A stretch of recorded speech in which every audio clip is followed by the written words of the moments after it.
Olá, esse é o Poder Entrevista. Eu sou Paulo Silva Pinto, editor sênior do Poder 360. Vou entrevistar o economista Gabriel Zucman. Gabriel Zucman tem 37 anos. Nasceu em Paris, fez doutorado na Escola de Economia de Paris, da qual é professor.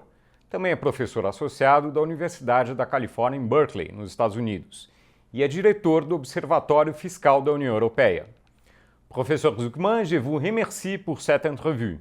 Merci à vous. Agradeço também a todos os web espectadores que assistiram este programa. Esta entrevista está sendo gravada por videoconferência no estúdio do Poder 360 em Brasília em 1º de março de 2024. Para ficar sempre bem informado, inscreva-se no canal do Poder 360, ative as notificações e não perca nenhuma informação relevante. A partir de agora, a entrevista será em francês. Professor Zucman, comment on peut faire pour que les gens les plus riches payent plus d'impôts? Davantage d'impôts. Il faut les taxer davantage et la façon de les taxer davantage, c'est d'avoir des impôts qui se fondent sur leur patrimoine lui-même. Parce que quand vous êtes très riche, la notion de revenu n'est pas bien définie. C'est-à-dire que c'est facile de manipuler son revenu fiscal pour parfois déclarer très peu ou zéro de revenu fiscal. Donc, par exemple, si vous regardez les grands milliardaires américains, Jeff Bezos, Elon Musk, il y a quelques années, il y a eu des révélations du média américain ProPublica qui montraient que ces grandes fortunes américaines ne déclaraient quasiment aucun revenu et ne payaient quasiment aucun impôt sur le revenu.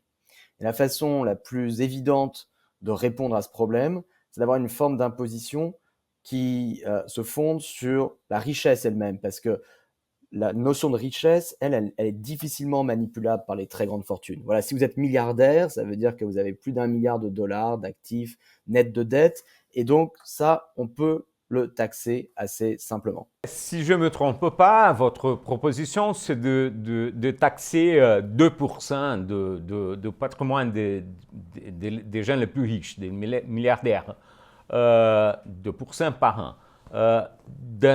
Évidemment, ça ne veut pas dire que dans 50 ans, ils n'auront rien, parce que ça sera toujours 2% sur ce qu'il reste.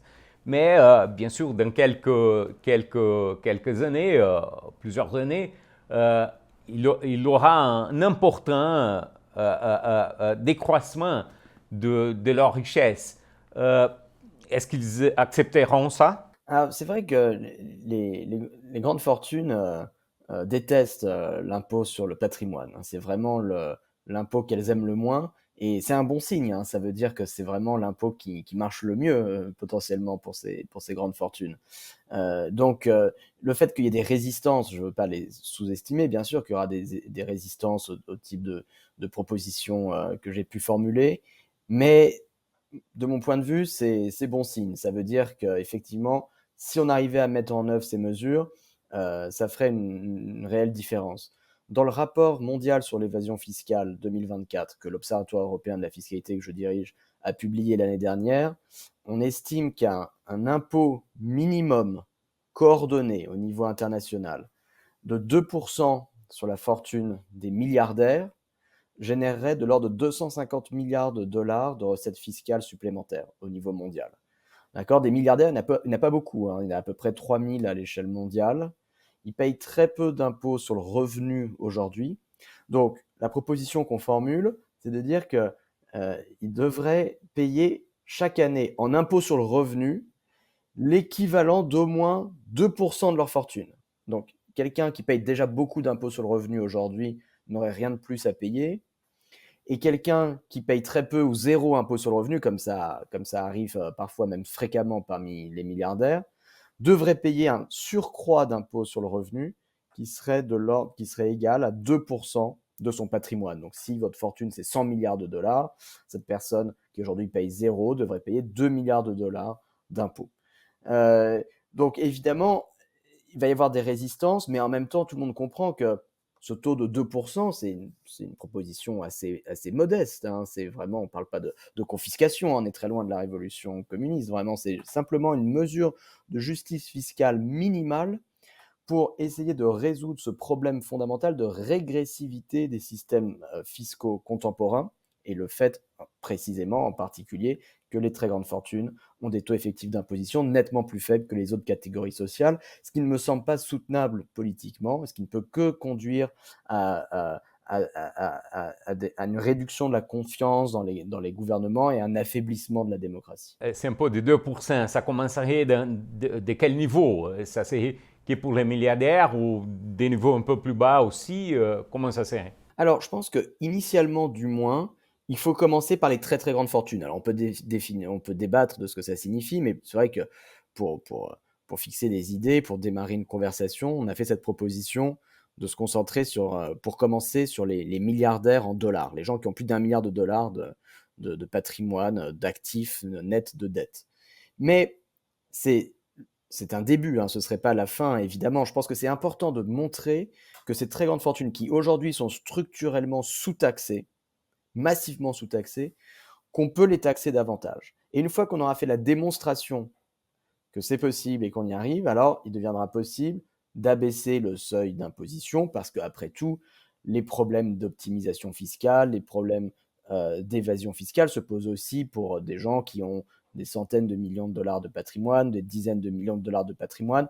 Dans tous ces cas-là, en fait, c'est possible de structurer sa fortune de façon telle à ce qu'elle génère peu d'impôts sur le revenu. Et donc, il y a aussi besoin d'une forme d'imposition minimale à ce niveau-là de richesse. Mais je pense que dans tous les efforts qui ont été faits par différents pays historiquement pour taxer les grandes fortunes, aucun pays n'avait vraiment jamais réussi à bien taxer les très très grandes fortunes. Et donc, il faut commencer par là, montrer qu'on a appris des erreurs du passé, montrer qu'on arrive à bien taxer ceux qui ont la plus grande capacité contributive et ceux qui aujourd'hui payent le moins. Et ensuite, ça va ouvrir tout un domaine de possibles. On pourra abaisser le seuil, on pourra réfléchir collectivement à d'autres réformes fiscales qui deviendront acceptables une fois que les plus grandes fortunes ont été mises à contribution. Alors, comment est-ce possible d'empêcher les plus riches d'éviter des impôts plus élevés en s'installant dans d'autres pays? Écoutez, la façon la plus simple d'éviter ce problème, c'est de continuer à les taxer une fois qu'ils ont quitté le pays. D'accord? Donc ça, c'est vraiment important de comprendre que la concurrence fiscale internationale, c'est pas une espèce de loi de la nature, hein, c'est pas une fatalité, c'est pas quelque chose comme la gravité qui s'imposerait à nous, c'est un choix de politique publique. Aujourd'hui, on tolère cette concurrence fiscale, c'est-à-dire que, par exemple, si quelqu'un a vécu toute sa vie au Brésil, est devenu milliardaire au Brésil, et tout d'un coup décide de partir et de s'installer en Suisse, alors immédiatement, le Brésil arrête de taxer cette personne. Mais en fait, le Brésil pourrait faire un autre choix et pourrait dire, bon, bah voilà, si vous êtes devenu extrêmement riche au Brésil, vous avez passé 50 ans, 60 ans, et que maintenant vous choisissez de vous délocaliser, de vous installer dans un territoire à fiscalité faible, nous, le Brésil, nous allons continuer à vous taxer après votre départ, pendant un certain nombre d'années, on peut discuter, ça peut être 5 ans, 10 ans, 15 ans, mais il n'y a aucune raison de s'arrêter immédiatement, parce qu'après tout, tout le monde est d'accord pour dire que la richesse, c'est en partie une construction sociale. Donc si vous êtes devenu, c'est en partie le produit d'un effort collectif. Donc si vous êtes devenu extrêmement riche au Brésil, c'est parce que vous avez bénéficié des infrastructures publiques, des biens publics, de l'éducation, de la santé, etc. Et donc il n'y a aucun droit naturel à s'expatrier une fois fortune faite et à n'avoir plus aucun impôt à payer dans son pays d'origine. Donc c'est quelque chose ce problème de délocalisation fiscale des grandes fortunes, qui est un vrai problème et qui a miné les propositions d'impôts progressifs et de taxation plus progressive des hauts revenus et des hauts patrimoines dans la plupart des pays. Ce problème a en réalité une solution très simple et très concrète, qui est celle que je viens de décrire. Alors, passons maintenant à l'autre sujet sur de la taxation des impôts sur les entreprises. Comment faire pour que les grandes entreprises qui sont dans plusieurs pays payent plus d'impôts qu'ils payent aujourd'hui? Alors, pour la taxation des entreprises, il faut commencer par s'appuyer sur l'accord international qui a été avalisé en 2021, où 140 pays se sont mis d'accord pour instaurer une taxe minimale de 15% sur les bénéfices des sociétés multinationales. Alors, il faut s'appuyer dessus parce que c'est un grand progrès, le fait qu'il y ait cet accord international. C'est la première fois qu'il y a un accord international qui vient mettre une limite à la baisse au taux d'imposition, qui vient instaurer un taux plancher. Mais en même temps, tout le monde comprend que le taux de 15% est beaucoup trop faible, hein. Le taux d'impôt sur les sociétés, au Brésil, le taux normal est beaucoup plus élevé que ça. Dans la plupart des pays, il est nettement plus élevé. Il n'y a absolument aucune raison que les sociétés multinationales soient autorisées légalement à payer moins d'impôts, beaucoup moins d'impôts que les petites et moyennes entreprises. Donc, il faut s'appuyer sur l'existant et dire il faut aller au-delà, il faut des taux minimaux d'imposition plus élevés. Et ce qui est important de comprendre, c'est qu'il n'y a pas besoin d'un accord global, c'est-à-dire qu'il n'y a pas besoin d'un consensus global, il suffit qu'il y ait un certain nombre de pays leaders qui aient une masse critique en termes de nombre de consommateurs en particulier, et qui disent, voilà, si les entreprises veulent continuer à avoir accès à notre marché, en échange de cet accès au marché, elles vont devoir payer plus d'impôts et elles vont devoir se soumettre à une norme d'imposition minimale plus ambitieuse que les 15%, ça peut être 20%, ça va être 25%. Et en gros, l'idée fondamentale, c'est de conditionner l'accès au marché au respect de certaines normes, ce qu'on fait déjà en réalité pour tout un tas de sujets, de normes phytosanitaires par exemple, mais en l'occurrence au respect de certaines normes de justice fiscale minimale. Si une entreprise veut avoir accès au marché brésilien, elle doit se rapprocher de la norme brésilienne, et la norme brésilienne, ça pourrait être demain plus ambitieux que 15%, ça pourrait être 20%, 25% de taux minimum effectif d'imposition. Il y a des discussions sur ces sujets dans l'OCDE, l'Organisation pour la coopération et le développement économique. Le Brésil et d'autres pays sont en train de devenir membres de l'OCDE. Est-ce que ça, si jamais ce processus résulte dans une ampliation de l'OCDE, ça va favoriser ces genres de propositions? Je pense que l'OCDE a pu jouer un rôle positif en termes de création de nouvelles formes de coopération fiscale internationale. Par exemple, sous l'égide de l'OCDE, en 2018, s'est créé un échange automatique d'informations bancaires entre pays. Les territoires comme la Suisse, les îles Caïmans, etc., qui traditionnellement avaient un secret bancaire très strict, ont accepté de partager leurs données bancaires automatiquement avec les autres pays, y compris le Brésil. Tout ça sous l'égide de l'OCDE. Donc ça, c'est quand même un grand succès de la coopération économique et internationale. De même, l'accord, même s'il est très insuffisant sur la taxation des multinationales, l'accord sur la taxation à 15%, au taux minimum à 15%, c'est un pas dans la bonne direction. Donc je pense que l'OCDE a joué un rôle positif, mais néanmoins, la limite principale de l'OCDE, c'est que ça reste fondamentalement un petit club de pays, en l'occurrence aujourd'hui 38 pays à revenus plutôt élevés, et pour véritablement progresser sur ces questions de justice fiscale internationale, il est essentiel de prendre une perspective véritablement globale, qui prenne au sérieux les intérêts des milliards d'habitants des pays en développement, des pays du Sud global. Donc, il faut que le travail de l'OCDE ne peut pas avoir un monopole sur ces questions de coopération fiscale internationale. Il faut associer d'autres organisations et d'autres acteurs qui aient une perspective véritablement mondiale. Quel rôle peut l'Organisation des Nations Unies jouer dans ces sujets? Typiquement, les Nations Unies peuvent jouer un rôle positif dans la mesure où tous les pays en font partie, et donc il y a cette perspective véritablement mondiale. Les Nations Unies ont déjà commencé des travaux très intéressants sur l'imposition du patrimoine. Il y a un sous-comité qui travaille à l'élaboration de règles types pour la création d'impôts sur les grandes fortunes dans les différents pays. Donc en fait, il y a une expertise réelle, hein, et une volonté d'avancer sur ces sujets de justice fiscale, de progressivité fiscale au sein des Nations Unies. Et je pense qu'en travaillant en collaboration avec l'OCDE, avec d'autres organisations internationales, les Nations Unies ont un rôle extrêmement positif à jouer. Est-ce que l'augmentation des impôts incitera-t-elle les entreprises à augmenter les prix de leurs produits? C'est pas complètement impossible. Ça dépend typiquement du degré de concurrence qui peut exister sur les marchés. Sur des marchés où il y a des gros pouvoirs de monopole, où les entreprises ont peuvent fixer les prix. C'est possible qu'une partie des taxes soit répercutée sous la forme de prix plus élevés à la consommation.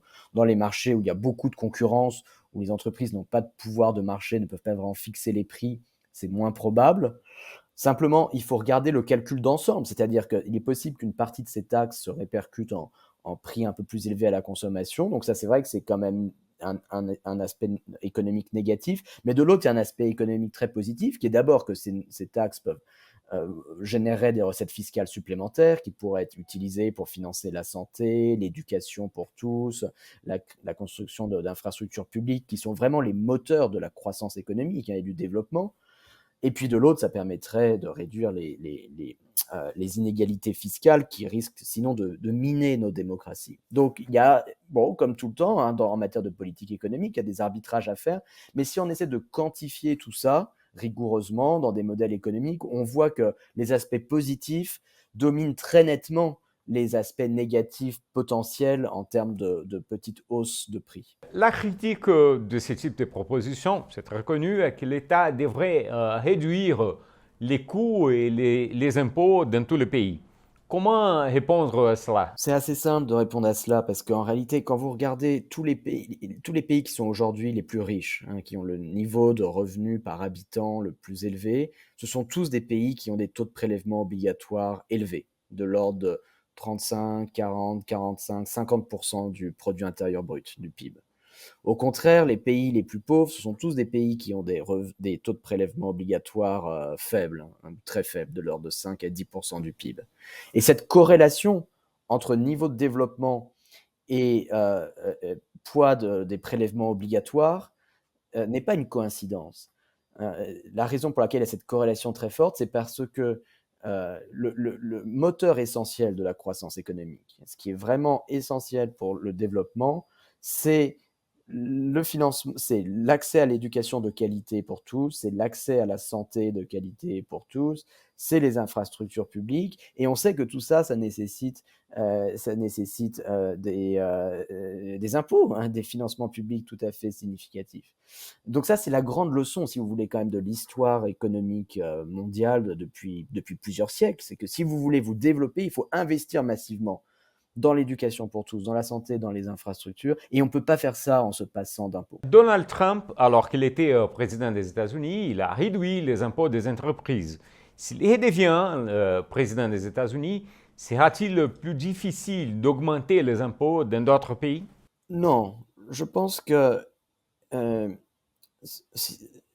est possible de faire des progrès en matière de coopération internationale sur la progressivité fiscale avec des coalitions de pays. Il faut qu'il y ait suffisamment de pays dans ces coalitions, mais les États-Unis n'ont pas besoin d'en faire partie. Ça, c'est très important. Par exemple, je vais vous donner une illustration très concrète. Sur l'accord sur la taxation des multinationales à 15%, les États-Unis n'ont pas ratifié cet accord. Et néanmoins, il va fonctionner. Il est déjà en application dans 35 pays. Il va bientôt être mis en œuvre dans beaucoup d'autres pays, dans plus d'une centaine de pays. Il a été bloqué au Congrès américain, mais c'est pas grave parce que dans l'accord, il y a une clause qui dit que si certains pays choisissent de ne pas appliquer cette taxe minimale à 15%, les autres pays, ceux qui acceptent d'appliquer l'accord, auront le droit de taxer les bénéfices des sociétés multinationales qui sont situées dans les pays qui n'appliquent pas l'accord. En l'occurrence, si des sociétés américaines continuent à payer moins de 15%, le Brésil, l'Inde, la France, enfin les différents pays qui vont appliquer cet accord auront le droit de surtaxer ces entreprises américaines de façon à ce que leur taux effectif d'imposition atteigne au moins 15%. Donc ça, c'est très important. On n'a pas besoin que les États-Unis fassent partie de ces accords internationaux. Ce qu'il faut, c'est une masse critique de pays. Donc il y a des coalitions qui sont à inventer. Ça peut être le Brésil avec certains pays européens, avec d'autres pays, avec des pays du Sud global. Mais il ne faut pas penser que si Trump revient au pouvoir en novembre, tout va s'arrêter. Hein. Rien n'est plus faux. Au contraire, il faudra simplement faire un effort pour inventer des nouvelles formes de multilatéralisme parmi les pays où il y a la volonté politique d'avancer dans la lutte contre les inégalités et vers la justice fiscale. Alors, vous venez de discuter tous ces sujets-là avec les ministres des finances du G20 à São Paulo, quel est votre avis? Quelle était l'acceptance ou enfin le résultat de ces discussions-là? Qu'est-ce qui vous a paru? Effectivement, donc j'ai présenté à la réunion des ministres des Finances du G20 qui a eu lieu à São Paulo hier, hein, fin février, une proposition de taxation minimale coordonnée des très grandes fortunes. Et plus précisément, la proposition qu'on avait formulée dans notre rapport sur l'évasion fiscale, cette idée d'une taxe minimale de 2% pour les milliardaires mondiaux. Et dans les réactions, j'ai été frappé par plusieurs choses. D'abord, certains pays ont exprimé un fort soutien. Et là, je veux vraiment rendre hommage d'abord au leadership du Brésil dans sa réponse. Le ministre des Finances brésilien, Fernando Haddad, a dit « Il faut qu'on évolue vers cette direction-là, c'est essentiel ». Nous soutenons fortement ce genre de proposition. Mais il y avait d'autres pays aussi qui ont dit qu'ils étaient fortement en faveur. Par exemple, la France, le ministre des Finances, pourtant, est plutôt d'un parti conservateur, hein, a dit non, mais la France est en faveur d'une taxation minimale coordonnée sur les très grandes fortunes. Les États-Unis, dans la réponse de la secrétaire au Trésor américaine Janet Yellen, elle a dit oui, nous partageons cet objectif. Après tout, dans notre propre budget, dans le budget du président Biden aux États-Unis, il y a une proposition de billionaire income tax qui se rapproche en fait très fortement de ce que j'ai proposé hier. Donc il y a des pays clairement qui vont être moteurs, je l'espère, et qui ont exprimé en tout cas hier un très fort soutien. Et puis après, il y a beaucoup d'autres pays qui, sans se prononcer aussi fortement, ont dit quelque chose de très important. Ils ont dit « Nous soutenons l'initiative de la présidence brésilienne du G20 de mettre à l'agenda du G20 la question de la progressivité fiscale, de la lutte contre les inégalités et de la taxation des très riches. » Et ça, c'est vraiment essentiel parce que ça n'a jamais été fait jusqu'à présent. Et c'est vraiment une erreur considérable dans notre façon de réguler la mondialisation depuis les années 80, qui est que tous ces forums, OCDE, G20, etc., ont complètement ignoré les questions de justice fiscale et de progressivité fiscale. Et hier, pour la première fois, il y a de nombreux pays qui ont dit qu'ils soutenaient l'idée de mettre ces questions à l'agenda, mais aussi plus généralement l'idée qu'il y avait un besoin d'écrire de nouveaux traités internationaux sur ces sujets-là, sur ces sujets de taxation des très riches, de progressivité fiscale. Et donc ça pourrait quand même ouvrir une nouvelle ère de la coordination internationale qui mettrait au cœur du multilatéralisme la question de la lutte contre les inégalités et de la lutte contre les inégalités qui peuvent sinon corrompre nos sociétés démocratiques. Et cette évolution, elle me semble extrêmement importante pour tous ceux qui sont attachés au futur de la démocratie dans le monde. Professeur Zucman, je vous remercie por cette entrevue. Merci beaucoup. Agradeço também a todos os web espectadores que assistiram este programa. Esta entrevista foi gravada no estúdio do Poder 360 em Brasília, em 1º de março de 2024. Para ficar sempre bem informado, inscreva-se no canal do Poder 360, ative as notificações e não perca nenhuma informação relevante. Muito obrigado e até a próxima. Poder Monitor. Acesse agora e ganhe 30 dias grátis.